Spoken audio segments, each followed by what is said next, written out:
Bonjour à tous, merci de me rejoindre pour cette guidance du jour, les messages du vendredi.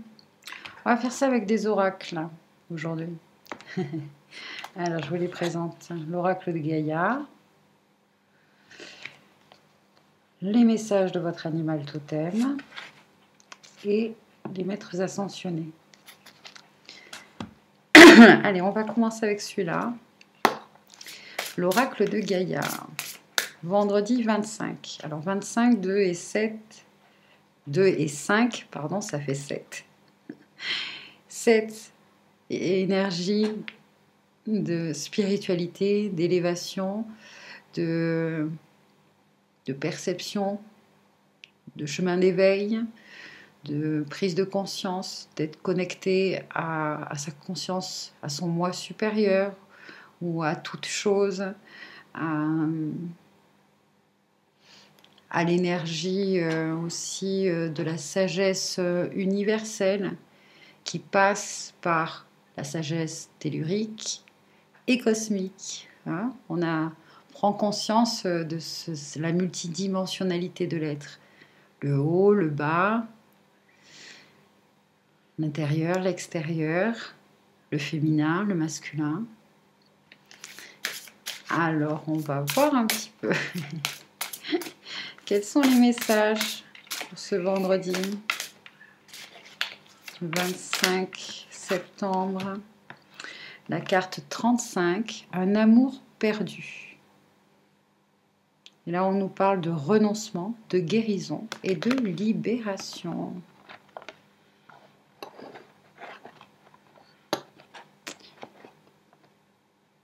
Alors, ce qui serait intéressant, parce que on me montre cette pleine lune là.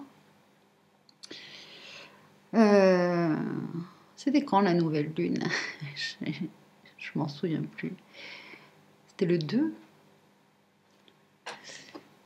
Si vous permettez, je vais regarder un peu. Hop là. Pleine lune.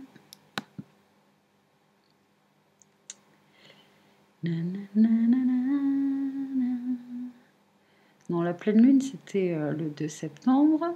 Donc, 15 jours après, il y avait la nouvelle lune, qui était donc le 17.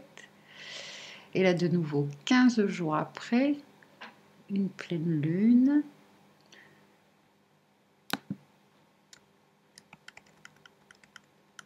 Octobre. Excusez-moi. La pleine lune. Il y en aura 2 au cours du mois d'octobre de pleine lune. Une le 1er et une le 31. 1er octobre, petite pleine lune. Alors, pourquoi on me demande de regarder les énergies de la pleine lune du 1er octobre? On est le 25, donc il nous reste quand même une bonne semaine presque. Mais pour certains d'entre nous, hein, il commence à y avoir ces énergies de pleine lune qui vont vous influencer, vous impacter, qui vont vous amener à vous libérer, à guérir, hein, par rapport à un amour perdu. Alors ça peut être un amour, voilà, amoureux, amant, etc. Mais ça peut être aussi l'amour d'une mère, l'amour d'un père, l'amour de quelqu'un de cher qui n'est plus là, peut-être pour certains qui est sur un autre plan d'incarnation, hein, c'est-à-dire qu'il n'est plus sur le plan terrestre, un être cher disparu. Mais en tout cas, voilà, il y a déjà des prémices en ce vendredi. Et en plus, vendredi, en général, c'est Vénus. Hein, le lundi, la Lune, mardi, Mars, mercredi, Mercure, jeudi, Jupiter, vendredi, Vénus. Je vous laisse continuer. Samedi, Saturne et dimanche, le Soleil. Les prémices de ce besoin-là, hein, de ce besoin bientôt de se libérer et de guérir de ce sentiment-là d'abandon pour certains, de ce sentiment d'avoir perdu, que quelqu'un n'est plus là, perdu, voilà, et de ce vide en soi que l'on peut ressentir par l'absence de cette personne.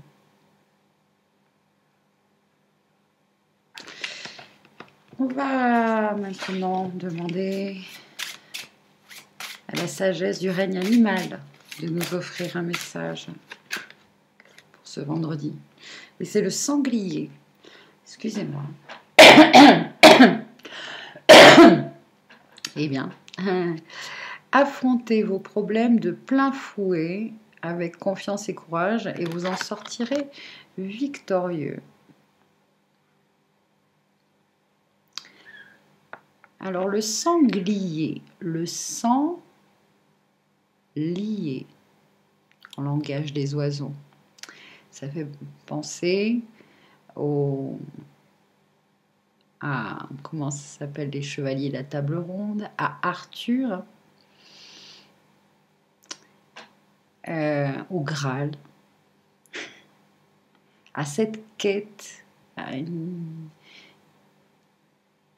cette expérience de quête, de recherche, de vérité.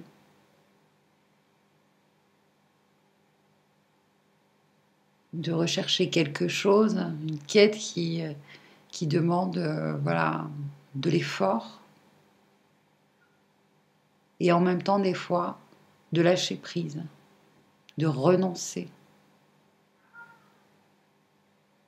de renoncement, pour en revenir au troisième mot clé, premier mot clé de cette carte-là, qui est donc renoncement, guérison, libération.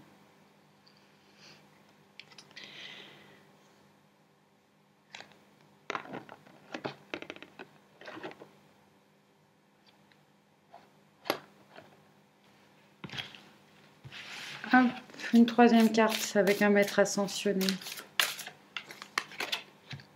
Méditer, Siddhartha Gautama Bouddha, des énergies bouddhiques, énergie de sagesse et de connaissance.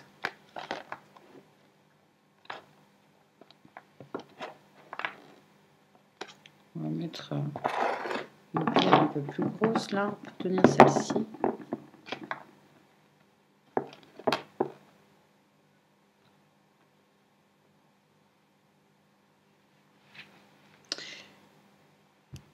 Méditer. Et ce personnage aussi qui est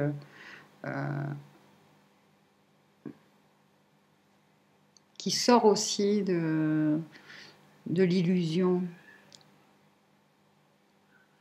va sortir de cette illusion. Ça peut passer par la méditation, par des rêves conscients ou des rêves non conscients, c'est-à-dire en dormant. Vous allez avoir des révélations en ce vendredi. Là, ici, il y a une libération aussi des mémoires cellulaires. Un nettoyage aussi, on nous parle de nettoyage transgénérationnel, le sang lié, ça fait référence à la génétique aussi, à la famille d'âme peut-être. Un appel à retrouver, à se reconnecter avec sa famille d'âme.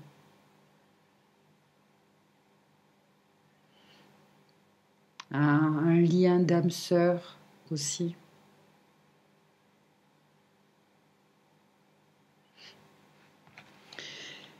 On va lire la petite biographie de Bouddha, de Siddhartha. Siddhartha qui était vraiment, qui est un fils de marchand très riche, d'accord, et il a fait ce choix parce qu'il a répondu à un appel, hein, de tout laisser, de tout quitter, toute cette dimension matérielle, parce qu'il est quand même issu d'une famille aisée, riche, et que, voilà, dans l'esprit de son père, c'était que que Siddhartha reprenne la relève. Et lui a fait un autre choix, hein, un choix très personnel. Il s'est affirmé pour ça, face à son père, de lui dire non, moi la vie que tu veux me mener, j'en veux pas, je suis mon chemin.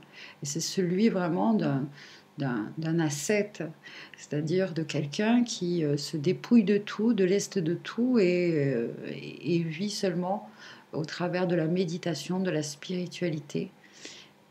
Siddhartha voulait atteindre voilà, sur le plan spirituel. De toute manière, il était guidé pour ça, il s'est incarné pour ça. Parce que grâce à lui, justement, il y a tout un courant de pensée qui s'est répandu, hein, euh, qui est en lien avec le fait je vais dire là, bon là, de mémoire, j'ai alors médité. Siddhartha Gautama a passé toute sa vie à chercher un moyen de mettre fin à la souffrance. Il a renoncé à la fortune familiale et s'est engagé dans plusieurs voies, y compris celle de l'ascétisme, dans l'espoir de progresser sur le chemin de la spiritualité. À la fin de son parcours, il a compris enfin que c'est la modération ou la voie moyenne, la voie du milieu en quelque sorte. Ouais, la voie moyenne, la voie du milieu, qui mène à l'illumination. Il a également démontré les avantages et l'importance de la méditation et a fait de fulgurantes découvertes alors que son intuition était à son paroxysme sous l'arbre de l'éveil. Donc la méditation, la respiration en conscience, nous permet justement de se mettre dans un état de conscience modifié. Et là, on peut recevoir des informations issues de la connaissance universelle. Oui. Donc, il a également démontré les avantages et l'importance de la méditation et a fait de fulgurantes découvertes alors que son intuition était à son paroxysme sous l'arbre de l'éveil.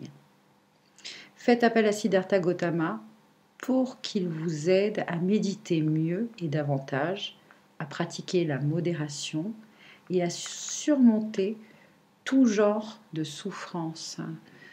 Peut-être justement en lien avec un amour perdu et ce sentiment et ces blessures d'âme qui sont celles de sentiments d'abandon,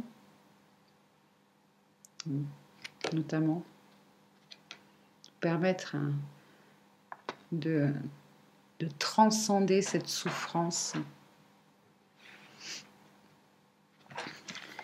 Et puis là aussi, ça serait intéressant aussi de voir la petite 35. Il y a des affirmations positives ici dans ce livret. Je vous invite à répéter derrière moi. Okay ?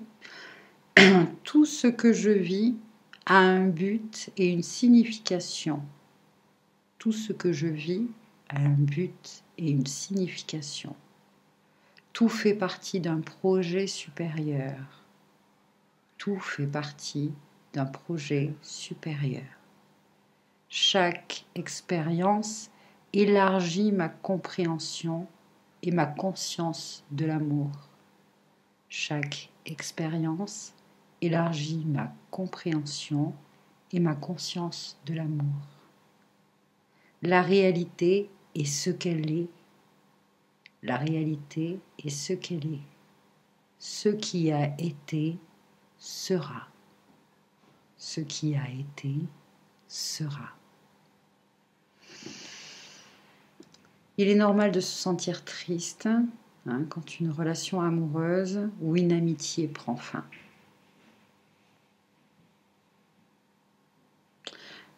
Pourtant, à partir d'aujourd'hui, et peut-être tout au cours de la semaine, jusqu'à la pleine lune, le 1er octobre, il y a une guérison là qui se produit.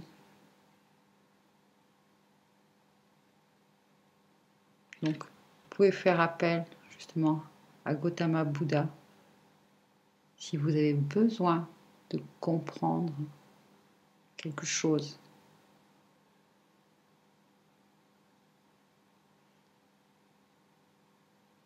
Si vous cherchez justement des réponses. Mais en quelque sorte, chercher des réponses, ça ne va pas vous aider plus à cette guérison.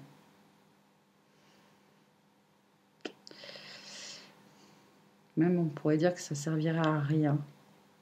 Là, on vous demande, on vous invite à être dans l'acceptation des choses telles qu'elles sont.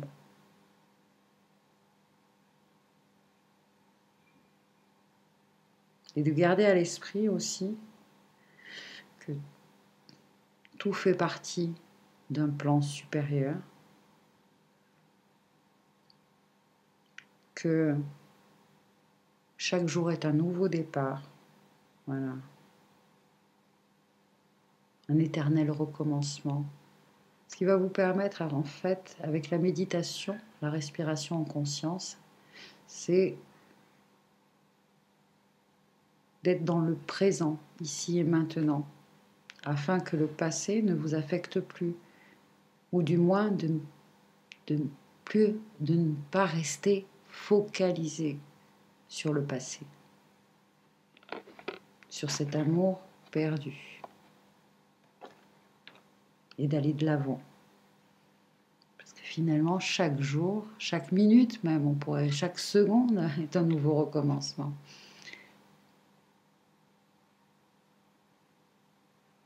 Et il y a aussi cet adage là qui me vient en tête, peut-être que ça peut servir pour certains d'entre vous, rien ne se perd, tout se transforme.